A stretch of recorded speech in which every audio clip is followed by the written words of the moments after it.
Welcome, ladies and gentlemen, to another edition of MMA Huddle, and we are going to be reviewing UFC 237, and of course, later on, we'll be breaking down the bet, so please stay tuned for that. Before we get going, though, with everything, I'd like to say if you hit that subscribe button down below, if you've not subscribed already, to keep up to date with our latest breakdowns and also all the interviews that we'll be doing in the future. Please feel free to tune in and check out any of the ones that we've done previously.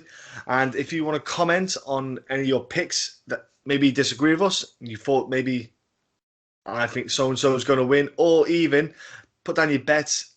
We can always converse and see what's going to go down for us all and try and make some cheddar out of these cards. So, Will, first and foremost, my friend, are you looking forward to a bit of a Brazilian 237 card? Yeah, I am, because I'm off and I'm probably going to be watching. It's my birthday weekend this weekend, so I always. The good thing is, like usually when they have cards round about my birthday, we usually have really good fights. And I can't remember last year's one, but I can always remember Matt Brown and Eric Silva was the day of my birthday, and Ooh. it's one that I always remember.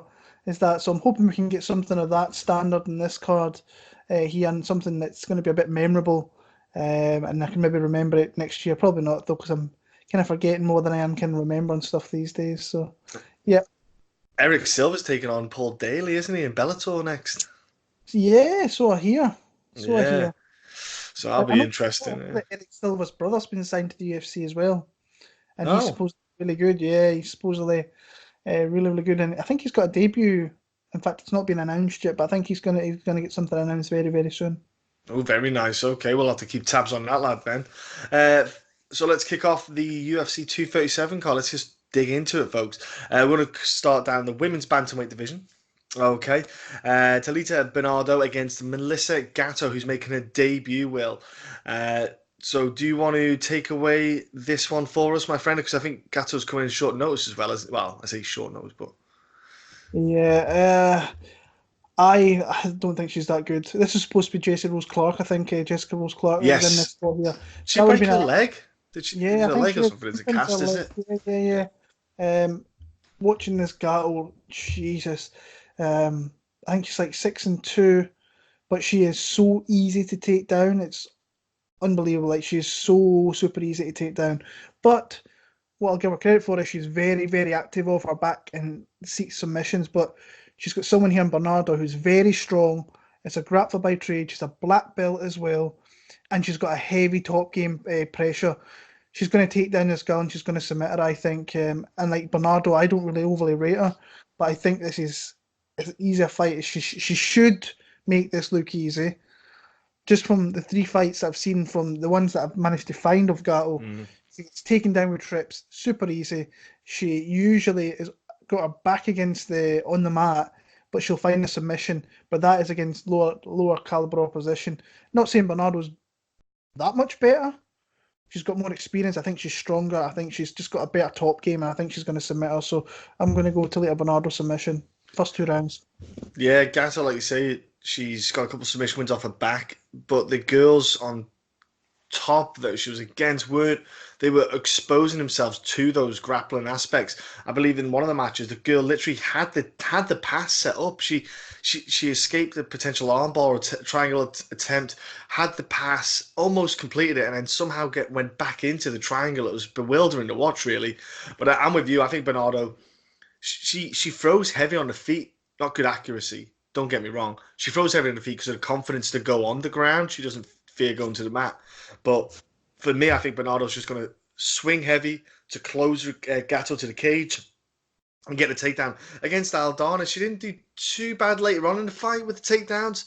She did persist, and she showed that she can get the girls down.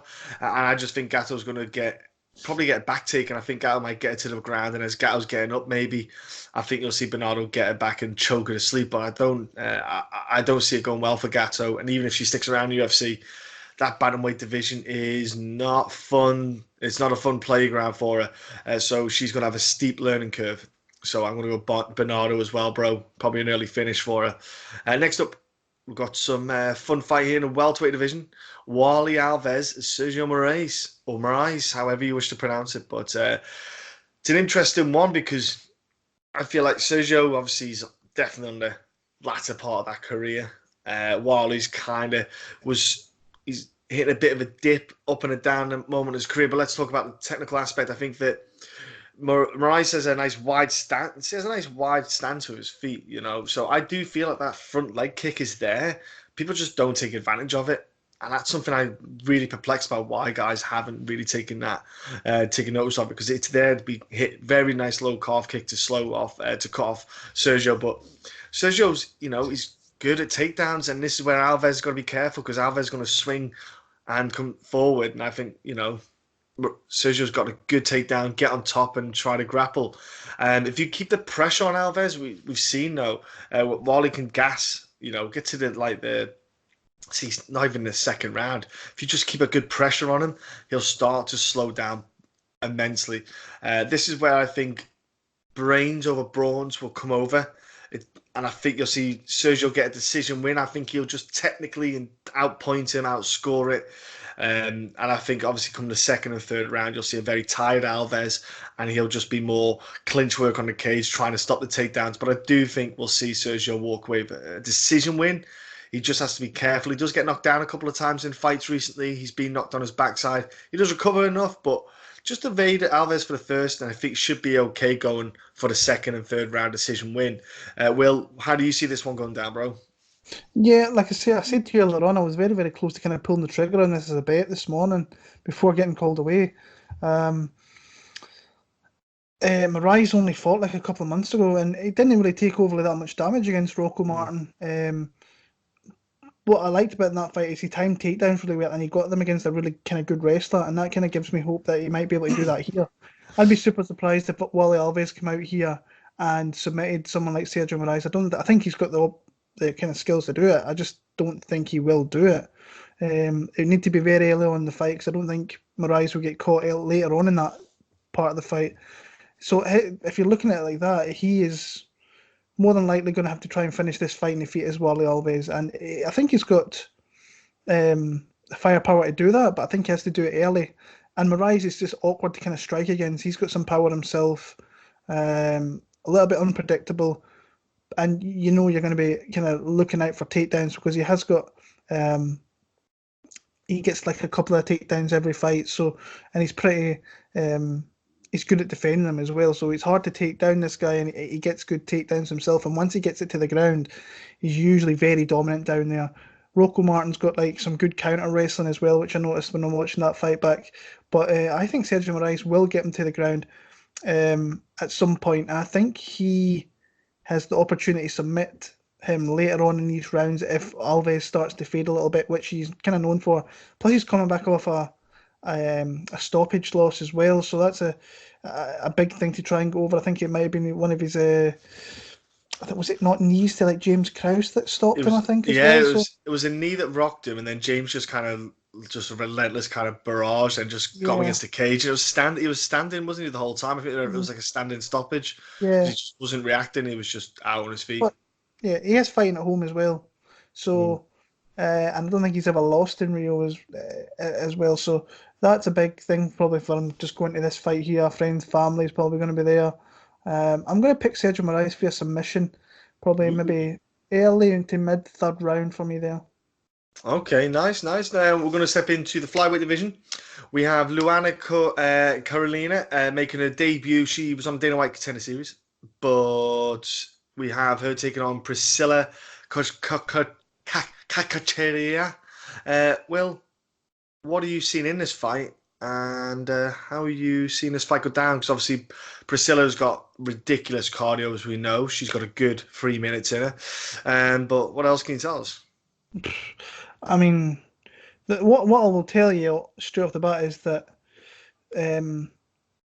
I wasn't really planning on looking too much into this fight, and then the betting lines got opened, and this Luana Carolina was a plus 300 underdog.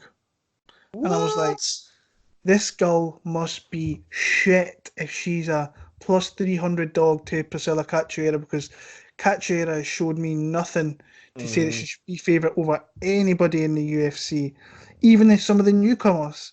We seen like a little spurt from her in the the Molly McCann fight in the third round, where she kind of really hurt the eye of Molly there. But Molly, in my opinion, clearly kind of won that fight. But since then, smart people came in, turned the line around. Cachoeira is now the underdog. Still fairly close, -165 to Carolina, and Cachoeira's +145. So she's not a massive underdog, but she's that line shifted dramatically. When I watched Carolina, I watched her Dana White Contender Series show against Mabeli Lima, and I can't say I was super impressed with that. If I'm being honest with you, I thought it was a little bit sloppy. Then I watched, I think it was another couple of fights before that I actually watched, and she was just pretty much going there and just beating cans up. They were like first round stoppages. Flip a coin and see where it lands with this fight. I've no idea. From what I've kind of seen, it's going to be a stand-up battle, which once it stands up, it could be anybody's kind of game. Then I'll go.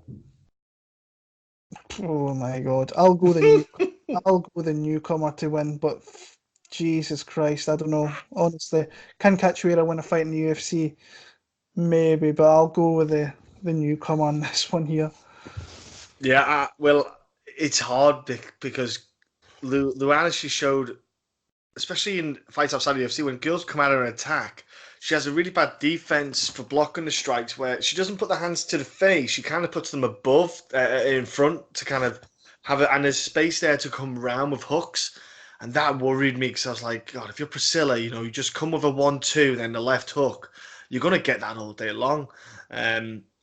She showed, the girls, I can't remember the fight card, I can't remember the last she fought. But the girl just trying to take it down. That's all the girl wanted to do was try and take it down. She got a clinch, turned it around, kneed her stomach a lot of times, and then elbowed her, and the girl just flopped over. She was like, nah, I don't want to do this anymore. This is not nice. It was bad. Because you could see she wasn't knocked out. She just kind of flopped down and went, yeah, I'm all right. I'll play dead. I'll play possum. And then as soon as she walked away, she's like, yeah, I'm good. That just sucks. I'm with you, Will. It's like Luana's, and even like the Dana White card, she showed that she's not great at clinch work on the wall, on the cage. She's probably going to have a tough time against girls who can take it down. There'll be girls out there who will take it down. Priscilla, though, I think Luana just has to get past the first round. And I think she just has to outwork, jab, just throw a load of jabs and crosses. And this is why I can't put any faith in Priscilla, because she just can't be arsed to do cardio. Like, get on a bike, get on a rower, get on a skipping rope, go outside and run. Do this thing called cardio that makes you last more than one round. Like, you put a bit of a pace on the first round. You go like 80% and just put it on Priscilla. She will be, second round, her fists are down by her chest. She can't lift her arm. She's swinging these slow, sluggish shots. I'm going Carolina decision, but that's only because you just have to get past the first round, Priscilla. And plus, both of them are absolutely goffing. Like, they are just, get them out now. Like, they shouldn't even be in this. They should be fighting in some card outside the UFC. Both of them are absolutely goffing. Anyway, next up we have a fun fight. A short notice dude stepping in, so kudos to him. I can't knock him. And I would take the opportunity to take this fight. Raoni Barcelos is fighting Carlos Huachin.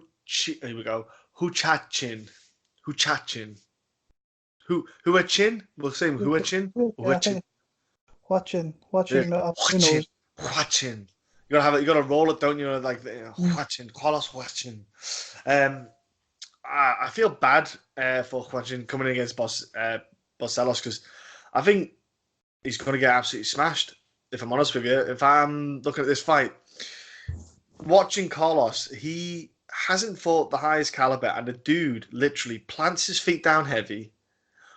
Has an 11 o'clock defense. Now, if you ever watch boxing, 11 o'clock defense is simply arms are upright.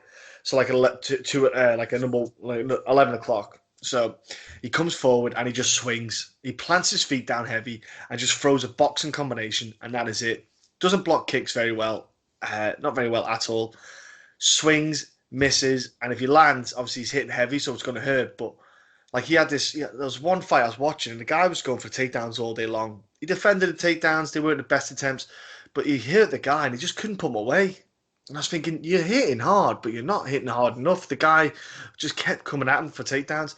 Yeah, Barcelos is got to get the takedowns if he wants to get takedowns and submit you and choke you out. But even Barcelos, he's got a better arsenal of striking and footwork that will just. I think Carl's just too slow. Even weird in the bantamweight division, but the guy he's just too compact, too tight. He needs to loosen up a bit of fluidity. So I'm going Barcelos steamroll first, second round submission on this one. Yeah, I'd be super surprised if I did not see this like Barcelos finish this fight. I really like this guy, like super like him. He kind of reminds me of WEC kind of Jose Aldo is, but and that's hard to kind of say because Aldo was a beast back then. But since he's come into the UFC, I love this fight with Kurt Holobaugh. Yeah. Dude took some big shots in that fight. Yeah, took some big shots in that fight. And man, that finishing sequence I put out there on Twitter earlier on today, it's just like a 4-punch combination where he caught him with I think it was a right left and then started following it with an uppercut, went to a straight right and then followed it with a shovel uppercut and knocked him out. Beautiful knockout. Last fight you saw his ground game. His jump to the back of Chris Gutierrez was legit. Like got the opposition. He got in top position, rained some elbows, and as soon as he just twisted a little bit, his jump to the back was incredible. This was the fight with Said Nurmagomedov was a fight I was really looking forward to. It was actually probably my most intriguing fight of the whole entire fight card, and Said pulled out. This Huachin guy, like I say, he just kind of seems to plant his feet, throw bombs, and hope something lands. But he's fighting out of the Peru regionals. He's not going to step in here and beat someone like Raoni Barcelos. So I've got Barcelos. Did you see one of the fights that he had? It looked like, do you know the bull pins? And it looked like the cage was literally planted just inside. It was so compact. And the guys were up in the little rafters. It was like, you guys have done that in a barn or something. It was so backyard. It was so hilarious. Yeah. So, like I say, I'd be surprised if Barcelos doesn't get out there in the first 7 minutes of the fight, in my opinion. So, will it be knockout? Will it be with his good ground game? I think he just wins this fight wherever it goes, really.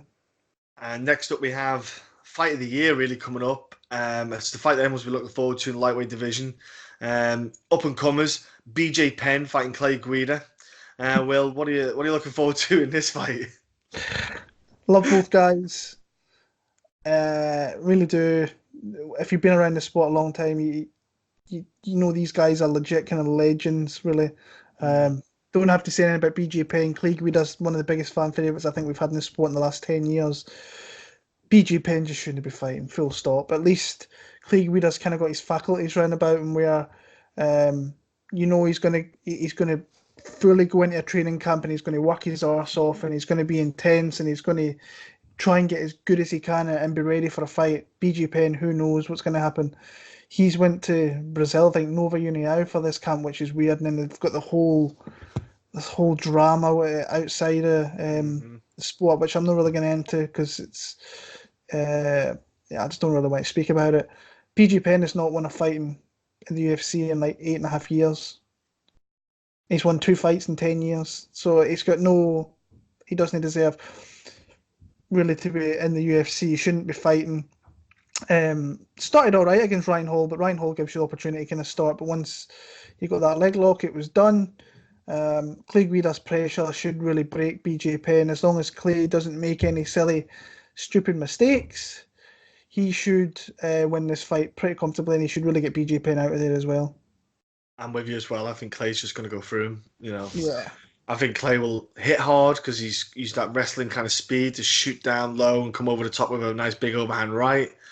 It's painful. You know what I mean? It is, isn't it? It's horrible just watching, just knowing that BJ's going in there again. You're like, the UFC are just milking him for what he's worth, for what they can out of him, and it's just like, just let him go.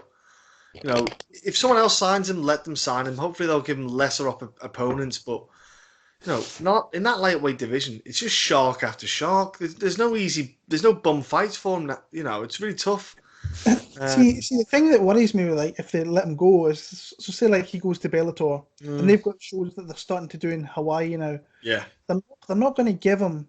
They're going to try and build people off him. So he's going to be losing guys he's got no right losing to. So it's horrible. It's just that he should have been when was the Frankie Edgar fight where he was crying and he would actually retire? 2013 maybe 2012, 2013. 2000, 2014. That's when he should have been done. Yeah. Should have been done then. If not, Ronnie McDonald threw him around like a rag doll as well. But I had no right going to do 170, did he? It was like Nate Diaz when Nate Diaz went to 170. It's like, dude, don't do it. Don't do it. No. Yeah, it's just going to be painful to watch, folks. Especially when you know what he did. It's not the same human being. It's not just rough viewing. But we'll move on from that. Clay Guida finished, simple, done. Women's bantamweight division. We have Aldana taking on Correia. Obviously, the hips don't lie in Bethe, as we all know. But, Will, I've got to say, I'm worried for Bethe here because she had a bit of time off after that cocksure stoppage against Holly Holm, which will live in my memory for a long time. But I think she's got a tough return. Aldana's starting to piece it together. She's starting to get confidence in there. She's starting to get the fluidity. She's starting to get the movement. Great jab, beautiful 1-2s, nice output, high output, good footwork. She's improving with the defense, the takedowns all the time. She's slowly getting better with that. She doesn't have to worry about takedowns in this fight. And if Bethe goes for a takedown, I can only imagine how horrendous that will look. But Bethe going to have a hard time. I don't care how much she boxes. She's got, I think her reach is about, 4 or 5 inches. She's got a tiny little reach on it, little stumpy arms. I think Aldana's got a beautiful fight here. Just take away a former title challenger, just pick her apart for 3 rounds, just box her face off, make Bethe's lips look even bigger than they usually do. I think Bethe's going to look like a bulldog tuna wasp by the end of it. I think her face is going to be swollen like a balloon. And I think Aldana's going to box the feet off her, mate. I can't see her going any other way in this fight. I'm going Aldana all day long. Yeah, I'm not going to be any different either. I think this is just a bad matchup for Bethe. She's been out for, 2 years? Yeah, 2 years. Which, credit, time off after the knockout. Well, I thought a year, but 2 years, there might be something. Oh, didn't she have something to do with her eye? She had surgery on her eyes. On her eye, that's wrong with her eyes. Yeah. So fair enough. So she's had injury and knockout. So it's a good time to take it off. But she's 35 now. Yeah, but Aldana's not great. But what she's got here is she's got a reach advantage. She's got a speed advantage. She's got a striking advantage. She's got better head movement. She's just got better kind of fluid movement. Full stop. She can actually angle off and she can feint a little bit. Bethe hasn't got that at all. She'll jump around. She'll throw a couple of strikes. She'll call you on like she did with Holly Holm, then get knocked out. Like I said, she's not going to take. I'd be super surprised if Bethe decided to go for a takedown here. And then I think that the size of Aldana could actually just muscle her off. I'm super confident in Aldana. I'd be really surprised if Correia come out here and win this fight. So I'll go Aldana. She might make it to the judges' scorecard, but I think Aldana's actually got a decent chance of finishing this fight using her crisp boxing. So I'll go Aldana. I'll go decision actually. Yeah, because credit to Bethe, she has got a head like a coconut. She, even though I know Holly put her to sleep, but she can take a good pasting. Lightweight division next, Will. We have Thiago Moises against Kurt Holobaugh, which is, I think Kurt's a fun game guy. But what are you seeing in this fight, bro? Yeah, a good fight. A really good fight, actually. For a couple of years beforehand, I saw Moises come up through the regional scene, and I thought, you're not really that bad a prospect. I actually think you're fairly decent. And I would like to see him one day kind of make his way into the UFC. And he got the opportunity through the Dana White show where he fought Gliding Cuties, and got a really early finish in that one. But I seen him way back in the day in the RFA days when he was fighting on there against Jamal Emmers and Zap Freeman. Then he went to Jason Knight there. Was it Jason Knight he fought now, or was that a different promotion? He fought Jason Knight in the past. He lost to Jason Knight a long time ago. I think it was a long time ago. Yeah. So, but that's where I first seen it. I think did he not have the helicopter submission? He did. That was it. He Yes. had the heli where he was on his back, basically kicked the guy up, but caught him in an armbar, and that's Beautiful. where I Yeah. first, that's where I first got him, came around there. But then I seen him losing to Robert Watley, and I was, I know Benil Dariush's not looked like the same fighter since the kind of knockout to Barboza, and he looks chinny and looks a little bit gun shy, but. Some people were super confident in him going into that fight. I wasn't that. I wasn't that. One bit whatsoever. And he lost that fight fairly convincingly. And now he's got a guy in Holobaugh. I think the only thing in his advantage here is he's fighting at home. Mm. But Holobaugh's coming up from 145 to 155, so and he's going to be the smaller guy. The only thing I worry about is if he gets taken down and is on his back for large periods of the round. I think on the feet, I think he can really hurt this guy up. If you watch the Barcelos fight, he was landing some massive shots on Barcelos. I think if he lands those shots on Moises, he could really hurt him. Big worry is him getting taken to the ground and controlled. But he is going to be the bigger guy. Moises is going to have to he's going to have to be really smart with his takedowns as well, because I think if he comes in, if he engages Holobaugh, maybe tries to push him against cage, I think he's going to eat shots. Holobaugh's got, he's a tough guy. I mean, he dropped Shane Burgos last time out, made a silly decision by going to the ground and getting caught in a submission really kick when he should have really gotten back to his feet and could have probably hurt him again. I think I'm going to go cut Holobaugh for the upset here. Probably has to stop the fight if he's going to win the fight, depending how dominant he is. But I'll go cut Holobaugh for the upset here. You're right with the pick though, and because Kurt is an all-rounder, he went 3 rounds with Pat Healy back in his first time in the UFC, and if anyone knows Pat Healy was a grinder, really strong grappler, and would weigh down. And Kurt since then leaps and bounds, his striking stronger. His, like you say, he cracks hard, and I think that's where this is going to. I think Thiago's going to have a tough time getting Kurt down. I think Kurt's got a legit good defense on grappling side of things.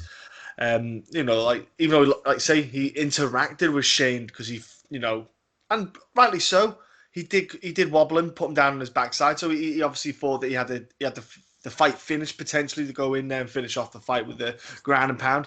But I think this time around, I think Kurt just needs to stay on the feet. He just needs to use those hands. He's got good hands. He's thrown at lightweight before, not just outside the UFC as well. I think Thiago needs to get this to the ground for his world to come into this. Far better on the ground, especially on top. He's a dangerous guy. Never mind on his back. When he gets on top, he's horrible because if you move around, he is on you. No space at all. I love the grappling aspect that Thiago offers. And Thiago's coming. He stepped in short notice, kudos. I think he's going to develop slowly with his striking and it will come on. But I just think at the moment, I think Kurt's just a bit more of he's more of a veteran, bit smart fighter on all round, and I think he should come out on top in this fight. I'm going Kurt as well. I wouldn't be surprised with a stoppage if Kurt was to finish this fight because he cracked so hard. But I'm going to give Thiago the benefit of doubt for decision because he's got the heart, and being in Brazil, he'll try to keep it going. But let's go next up to the main event of the prelims. We've got someone's granddad stepping in. Antonio Nogueira stepping against Ryan Spann. This is what you call a classic change of the guard, Will, isn't it? Let's be honest. Jeez Louise. Like Nogueira 42 still wanting to bang. Like I can only imagine how his joints feel every morning. It must feel when you watch Wizard of Oz and you listen to Tin Man squeaking, that's what his joints must do. Must ache. Bit of oil in there, get some WD-40 to get him going. I'm going to go out right here and say Ryan Spann. We need a change of guard. All right, we need some fresh blood in this light heavyweight division, and we're getting a few names out there. There's a few guys kicking around now, and I think Ryan Spann, he's really long, he's athletic, he's got good movement. I think Nogueira's going to want to box all day long with this kid, but I think Spann, if he's just smart, use that jab, just keep him on the end of the punches and the kicks as well. Man, you just got to look at Nogueira and just think, if I just take my time, he's there to be hit, and he can be wobbled and dropped and put away. Don't be silly. Don't just be careful. Obviously, it's in Brazil. I'm sure Nogueira's probably got. He's probably going to be a favourite in a betting line, I reckon. Is he? Nogueira, a better favourite. He's a slight underdog, plus 130. Okay, I'm thinking that might change come Friday, obviously, because Nogueira being at home, I think even though he's 42, he's just a legend of the sport, and his big brother. But I'm going to go Ryan Spann, mate. I think Spann can just outlast this guy. I think can just outlast Nogueira. It's a big opportunity for Ryan Spann.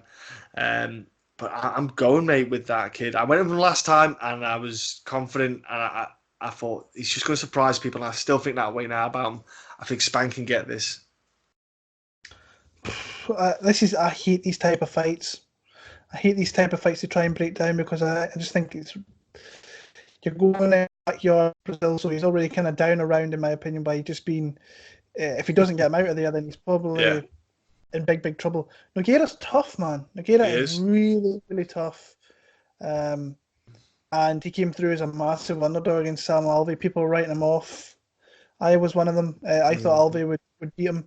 But you look, I know he lost to Bethe. Bethe's, since that fight, he's went on to be an absolute whirlwind over in Bellator and beat all type of guys and get himself a couple of belts. So fair play to the guy. Good boxer. The more athletic guy is Ryan Spann.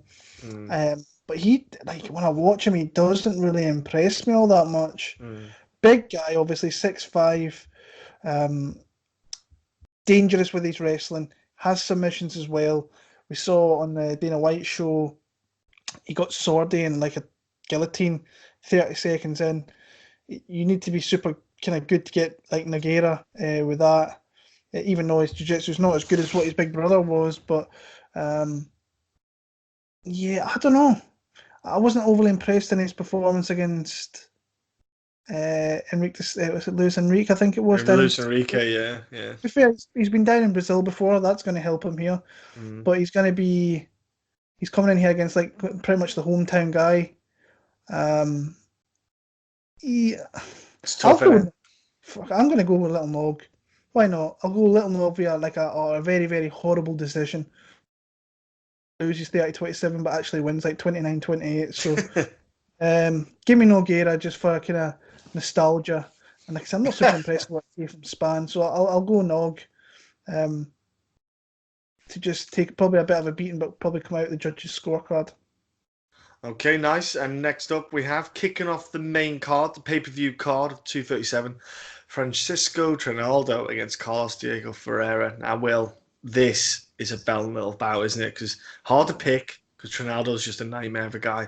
Trinaldo went on a crazy run in the lightweight division as well, didn't he? Like 7 in a row a few years back. And he's 40 as well as some tough old cookies in this UFC game. Will, what are you looking forward to? What are you seeing in this fight, bro? It's a good fight, a really good fight for a pay-per-view, I think. Trinaldo is super dangerous early, and like I say it every time I make my own prediction video, probably every time I've spoke about Trinaldo in here, he's just a tough old bastard. He's so tough. Doesn't matter who's against, you're not going to get an easy 5-7 minutes against that guy. If you get past that, then I think you've got opportunities to really get him. Lost to Vic, where he just kind of got picked up from distance. Kevin Lee, he started off really well in that fight actually, but then you've seen that once he kind of slows down a little bit, there is opportunities. He leaves gaps in there which you can take advantage of, and a guy of Kevin Lee's caliber went and took that opportunity. Dangerous striker, though. I think he comes from a kickboxing background, and every shot he throws is kind of got ill intentions behind it as well, and he's super hard to get out of there. You don't see many guys taking out Francisco Trinaldo.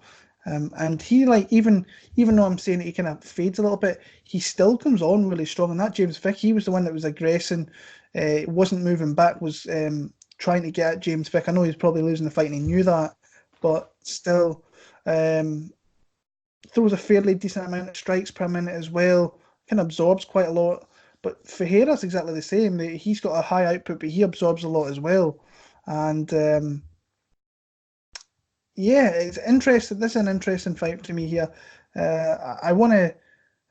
Something that kind of makes me want to bet kind of Carlos Diego Ferreira. I think he's on a really good spot right now since he's came back. Since I lost to Pori, I think he had obviously an aggression in there with USADA, but Auburn Mercy, Jared Gordon, Kyle Nelson, who came in short notice, took a couple of unnecessary shots in that one, came over, kind of snapped the streak of Kabalov in Europe as well.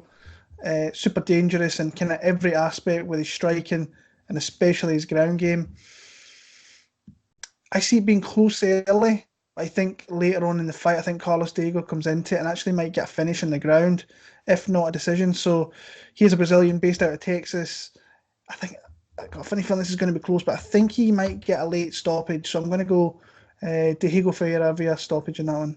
It's a big call, that, considering Trinaldo, man. Did he rock Kevin Lee as well? Was it the first round he rocked Kevin Lee? Yeah, and such a tough guy. Yeah, he's great to watch. I've always loved watching Trinaldo as well. Yeah, because do you know what? He's never been top five. He's never been he's never been one of those guys in the top mix. But that dude always fights hard. Yeah. Never an easy fight for anyone. He was like him. I think about Trinaldo, Gleason, Tebow. Those guys were just tough as nails to fight. Yeah. The lightweight division. If you got them in your matchups, the UFC they were like the test in the water. Right, let's see what this guy's got. You're fighting Trinaldo or Tebow. Let's see what you've got. And I think Trinaldo, he hits so hard. And what I love about Trinaldo's combinations is he works that body. He doesn't just go for the head. He mixes the body shots in, whether it be kicks or punches. Like even when someone's coming in with a combination, he'll rip that body as you're coming in. So, and that's really beautiful from Trinaldo's kind of, and any kind of fighter IQ. I think guys who fight should take note of that, mixing that up so that he knows himself. He goes down in the later rounds. So if you can hit that body in the first few rounds of your opponent, you're at least bringing them down a bit with you. But Ferreira, yeah, he's got a bit of momentum. He's got a swing and a groove about him. He's looking sharp, man. He is looking good. I think his combinations.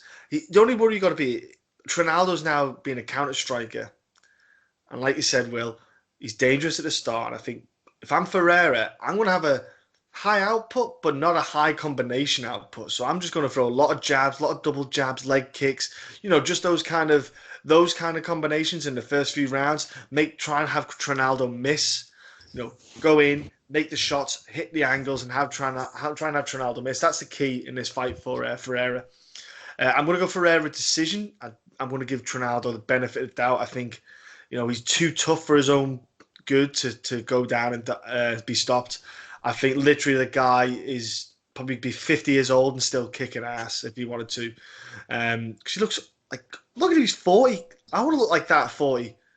Obviously white, but, that's just the difference between us. But, he's got a hell of a physique, man. He's looking in great shape. But I think Ferreira, man, I'm going to go Ferreira decision. But I'd probably go 29-28. I think Trinaldo could even win the first, if I'm honest with you. And then Ferreira getting the second and third. Next up we have, though, welterweight bout. The UFC are literally handing this. They're giving Thiago Alves, they're giving him an out. They're saying, look, here you go, son. We're going to give you someone.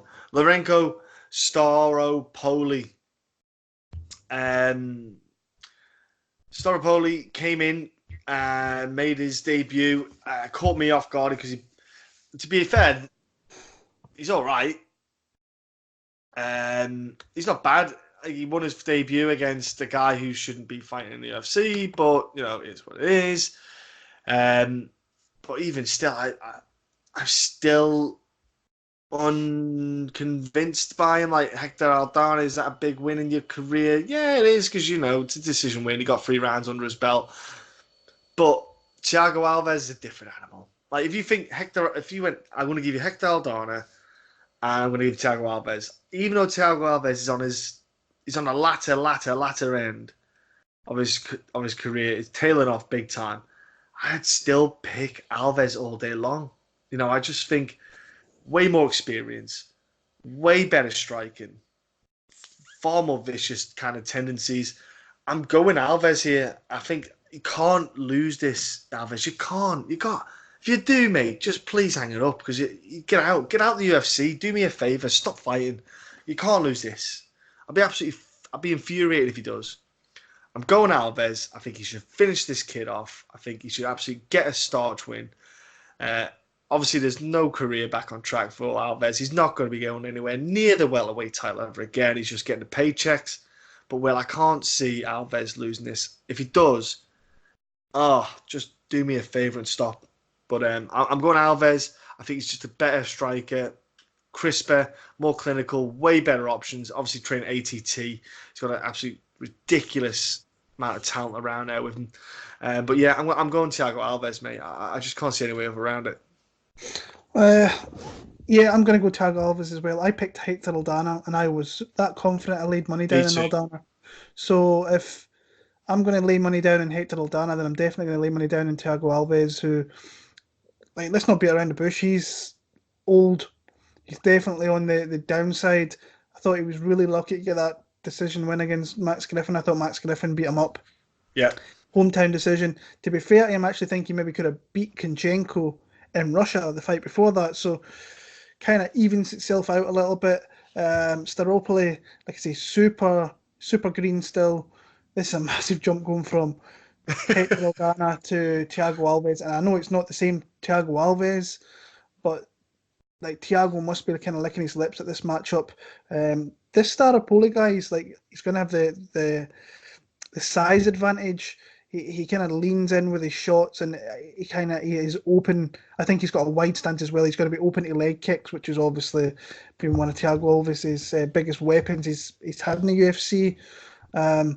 Like, I'd be super surprised if Staropoli came in here and beat Thiago Alves, but like I say, from the fights I watched before the Aldana fight, he made massive skill jumps to the Aldana fight. Well, maybe not massive, but enough to beat a guy like Hector Aldana, who's really shouldn't have been in the UFC. But then you're going on to Thiago Alves. I think this is really setting up for Thiago to win in Brazil. I'd be surprised. I've got him to maybe absolutely wearing him with those leg kicks, and then maybe finish up with some ground and pound. So Thiago Alves, and he's probably the betting line is actually really close in that one. Let me check. Minus 110 a piece, is it?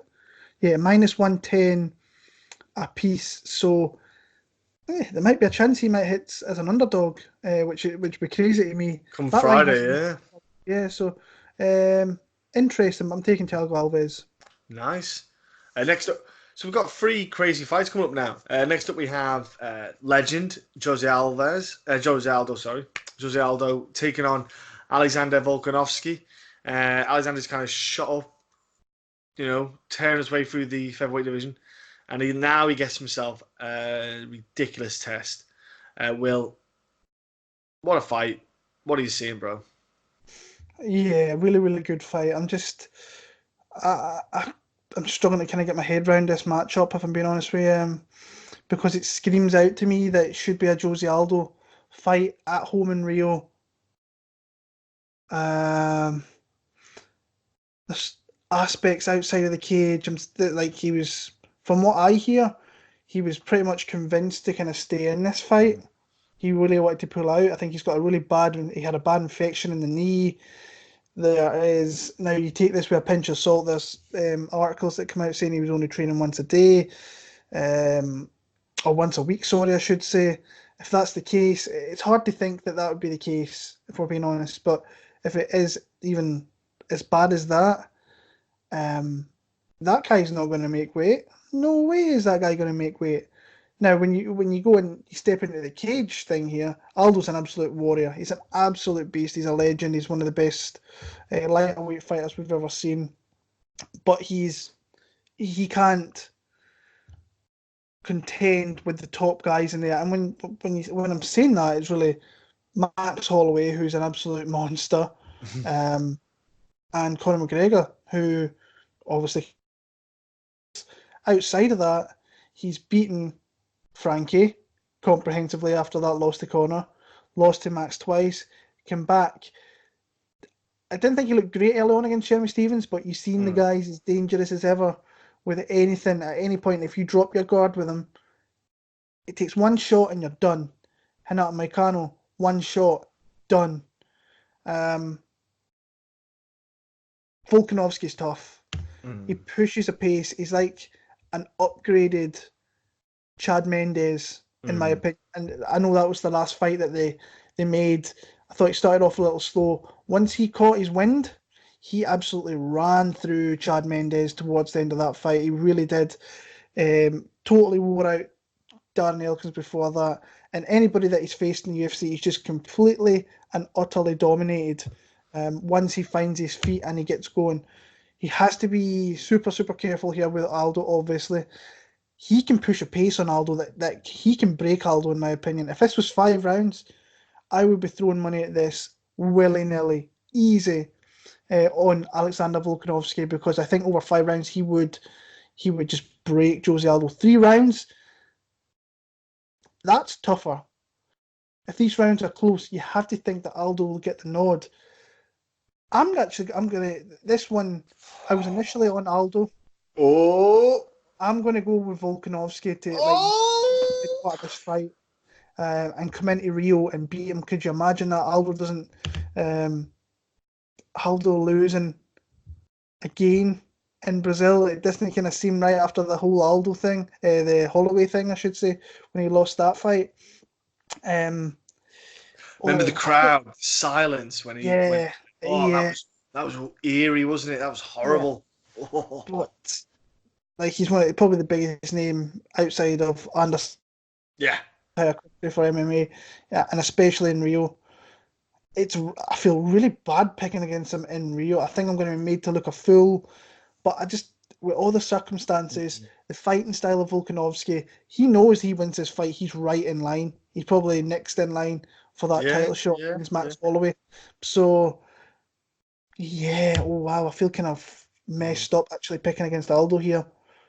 I'll go Volkanovski though. Yeah, I'm going to go Volkanovski. Does he stop him? Maybe. Well, he's going to have to stop it. I don't think he wins a decision if these rounds are close, so be a stoppage. Man, that's okay. Well, I'm loving this, bro. Well, a couple of factors, like you said. Well, the knee injury. I'm going Aldo. All right. I find it hard to pick against Aldo because it's Aldo. He's only 32. He's still, prime. Do you know what I mean? He's nowhere near, like, technically past it, if that in a physical aspect. If he doesn't make weight, because if he's only trained once, there's no way, like you say, he'll make weight. If he doesn't make weight, I'd probably go Volkanovski. So I'd be like, right, it definitely is a series. So my pick changes if he doesn't make weight. I will switch to Volkanovski in a heartbeat, because that would be definitely, there's something going on there with the knee that will definitely hinder his training, cardio, the lot. Bang, I'm on Volkanovski. But going on a technical perspective, because I don't know the ins and outs. I wasn't obviously training down in Brazil, so I don't know what happened. Aldo, takedown defense, legit as they come. Absolute nightmare he is to take down. Let's all take note there. So Volkanovski likes to go for takedowns. Obviously, Volkanovski, I've got a bit of a soft spot for him because he's a rugby man like me, and we've got legit takedown power. You don't need your wrestling, rugby all the way, but Aldo's good at takedown defense. Aldo's got legit, ridiculous boxing. Like that, it's Aldo's leg kicks were the thing, and he's reduced the leg kicks dramatically over the past few years, and now he's just boxing guys up. I think 3 rounds is okay for Aldo. I think he can get through 3 rounds, and I think he can survive what Volkanovski's going to come out, because I think Volkanovski's going to be a bit tentative to start with. Like you said, Will, he needs a bit of time to get in the groove, and I think that's the worst thing to do, because Aldo's going to start timing. It reminded me of the Frankie Edgar fight, when Frankie just kept trying to close a distance down with Aldo, and Aldo just kept picking him off. Do you remember it was a UFC 200 one, that UFC 200 bout where he just kept literally just picking him apart? It was just Frankie could not figure it out. He couldn't get around it. And I think this is where Volkanovski, level change, game, the level, standard levels go up, and I think this is what happened. I think Aldo will just, on a technical aspect, should just box the socks off Volkanovski. So I'm going Volkanovski to lose decision to Aldo. But if Aldo misses weight, I'm switching right over to Volkanovski, because there is definitely going to be something up there. Co-main event now, Will. Jared and Cannonier getting a lovely opportunity against Anderson Silva. Surprise matchup. I was a bit perplexed about it, but then again, UFC got to milk the Anderson Silva cart, haven't they?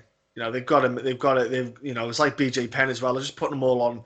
How many more fights can we get out of these guys before they before they retire. Obviously, Anderson Silva doesn't care. He's not won in how long, legitimately. And he's just getting paid cheddar, isn't he? Let's be honest. He's getting paid a big fat wage, like 600K. I'll take a loss for 600 grand. Do you know what I mean? Ridiculous. Man, I think, the fight against Stylebender is like a lot of people said, Adesanya was maybe a bit too respectful. There was a bit of a, fighting your idol. It was a little bit pulled back a little bit in the fight.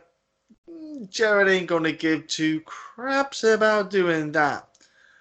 I'm picking Jared Cannonier here. I think he's going to absolutely spark Anderson Silva into the new millennium. I think Jared's going to land those leg kicks, and those leg kicks that he throws are gnarly, man. Like, you want to get in Anderson's head, hit those leg kicks. Just get him freaking out. Yeah, check that leg kick, son.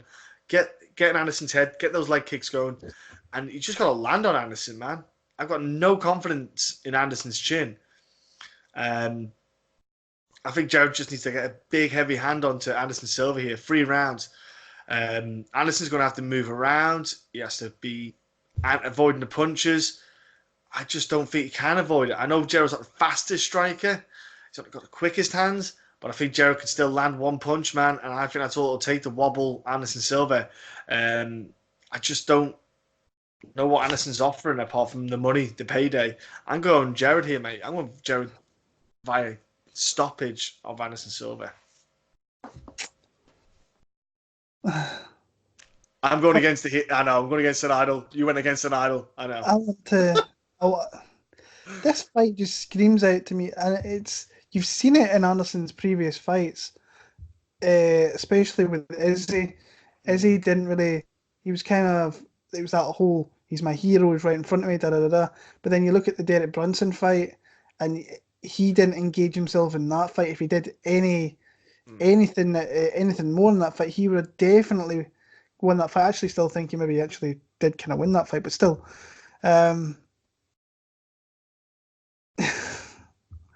I don't know. I've got, if Jared Cannonier comes out here, no respect, doesn't get like caught like a kind of rabbit in a wind, like the lights are on you and you kind of freeze up, rabbit in headlights. That's what I was trying to say.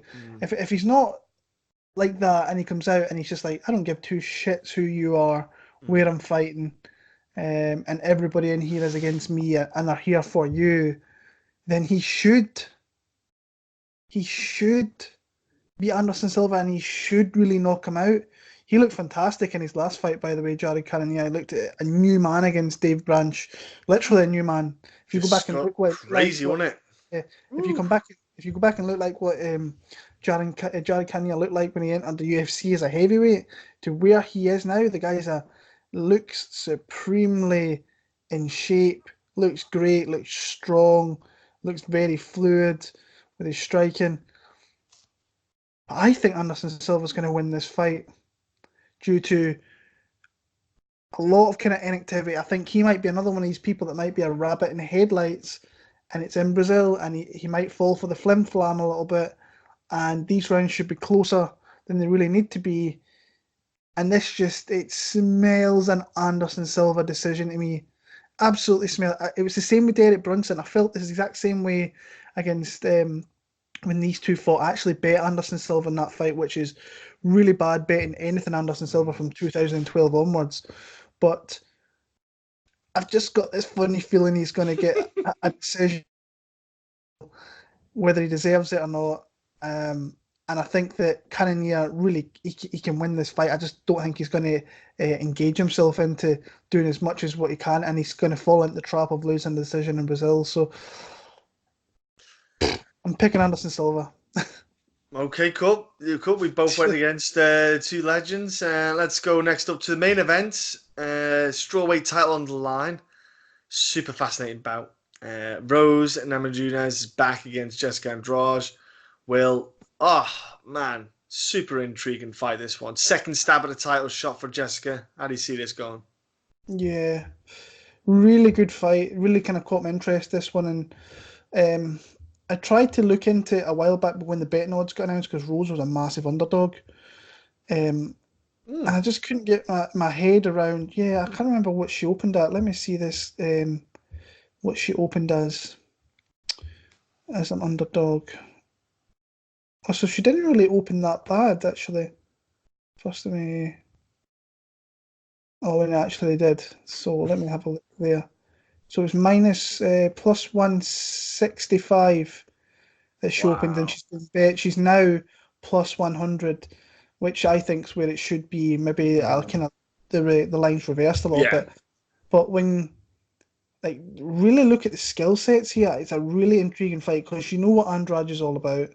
She's going to come forward Mm. and she's going to be in your face and she's going to want to just hurt you. She's just a bulldozer. That's what she is. Hmm. Throws a lot of strikes per minute. Rose is the more complete kind of technical fighter who will fight at distance, use a long jab, use kicks, um, and just don't get caught in the flurries that Andrade is going to throw. I think if she fights really smart, Rose can maybe. It kind of reminds me a little bit of the Jacek fight where Luana really just fought a really great game plan against Jessica, fought at distance, high volume, high output, and she was just too fast and was picking apart Andrade before she could really hurt her. I know she got a couple of takedowns in that fight, but Joanna got back to her feet Mm. fairly easily.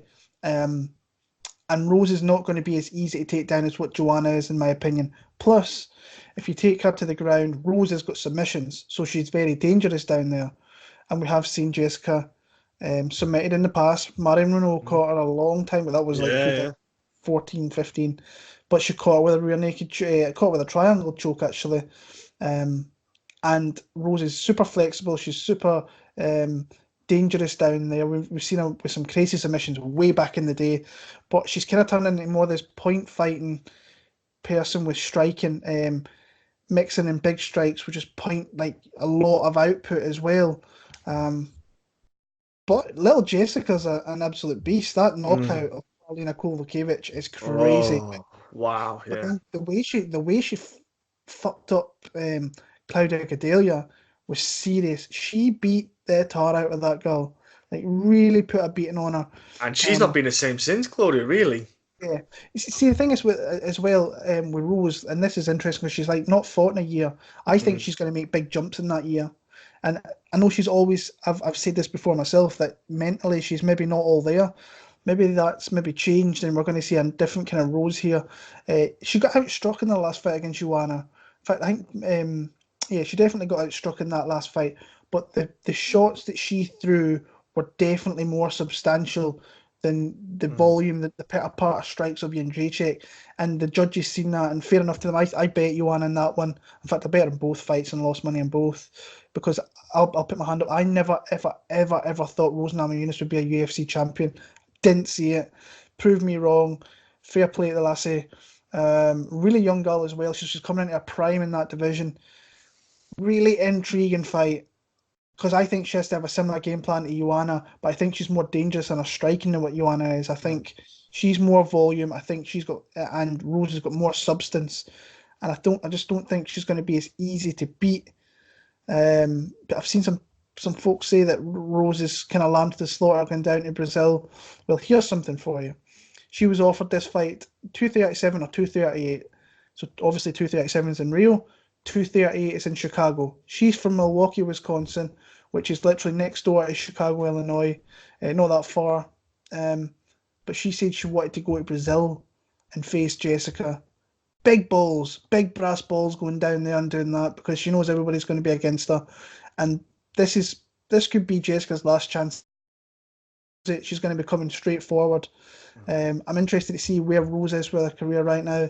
I'm actually going to pick Rose Namajunas. I think she's got opportunities to finish this fight, but ultimately I think she wins a decision in Brazil. So I'm going to go Rose Namajunas for the win. Nice, nice. Yeah, it's a fantastic match, bro. I really am looking forward to it. I want to see what improvements Rose has made in that time off. You know, it's intriguing because she's got very good corner. You got to. It's strange because her partner, obviously Pat Barry.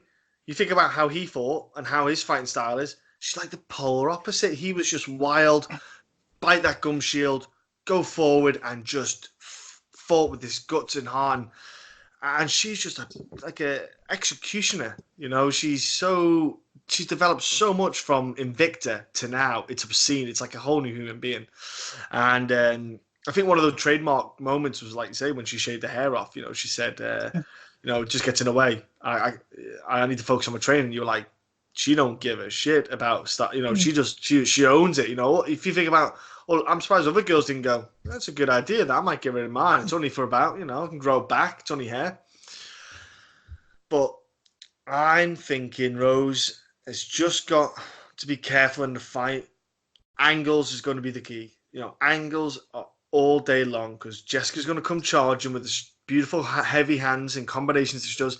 I love the integration that Jessica does from the striking to the takedowns, the power that she has with the takedowns as well. Now, honestly, Jessica is one of my favorite fighters to watch. If Jessica Andrade's fighting, I am in. You know, count me in. She is worth staying up to watch because she is violence and she is absolutely awesome to watch. Still super curious to see how she is at 115 because I always thought maybe she still would probably maybe do well at 125, but she's still doing 115. And this is, I think she's good. She's very quick, but I think, like you say, Rose is going to be quicker. I think Rose is just going to be popping that jab, and all Rose has to do is just break the rhythm of Jessica with the jabs, kicks, just angles, and just constantly have Jessica break her rhythm, have her reset, so she can't get in a flow, so she can't get going with the combinations, so she can't get going with the takedown attempts. Just jab, angles, and like you said, Will, Rose, I think, has a bit more pop in her punches than JJ did. Like she's, you know, is it Trevor Whitman to call him in, isn't it, coach? So he's done a lot with her on the striking side of things, and it's paid off, and as we saw. And I think this is one of the things you'll see. I think you'll see Jessica marked up a bit more as opposed to when Jessica fought Joanna. And I've got to go Rose as well. I just think she reminds me for some reason like Randy Orton, the Viper. You know, you just don't expect it, and then boom, okay, out of nowhere, just Rose comes out of nowhere and just gets this win. You know, she's just got something about her. She's got a kind of unknown surprise about her, and I think she's got this year off where we don't know what she's doing. I don't know what she's doing. She's very quiet on social media, as we all know. So she, you know, it's all hush hush, and that makes it dangerous, man. That makes it scary. You see a lot of fighters when they do stuff for training, they're posting stuff, getting better every day, 1% every day, and they're posting videos and this that, and the other. And so you can see that they're grinding hard, and you think, what's Rose doing? She's probably sharpening up those ninja skills because she's a dangerous psychopath. She's the Roaring McDonald of strawweights. She's a crazy woman. Mate, I'm going Rose. I'm going to go crazy last couple of rounds, round 4 or 5, submission, Rose Namajunas. But I would not be shocked if we saw on the main card the top 3 fights, all the Brazilians lose. I would not be shocked if Aldo lost, Silva lost, and Andrade lost. I would not be shocked if those all lost in this card. That's how tight those 3 fights are, and I would not be surprised. That'd be crazy. The bloody stadium be out there, the arena be empty. It'd be brawls and streets and everything. It'd be insane. But yeah, that's my pick for Rose. Well, picking Rose for Rose.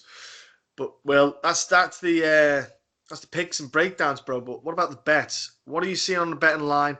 Any intriguing bets? Obviously, the betting lines will change over the course of the week. So if you can give like what you see now and what potentially could be good bets for the future if the odds change.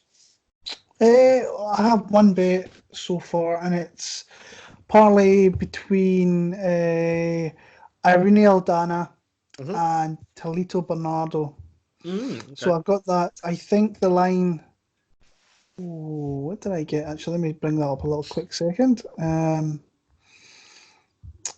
think I got Talita Bernardo when she was minus 200, and I got Irene Aldana. Let me see.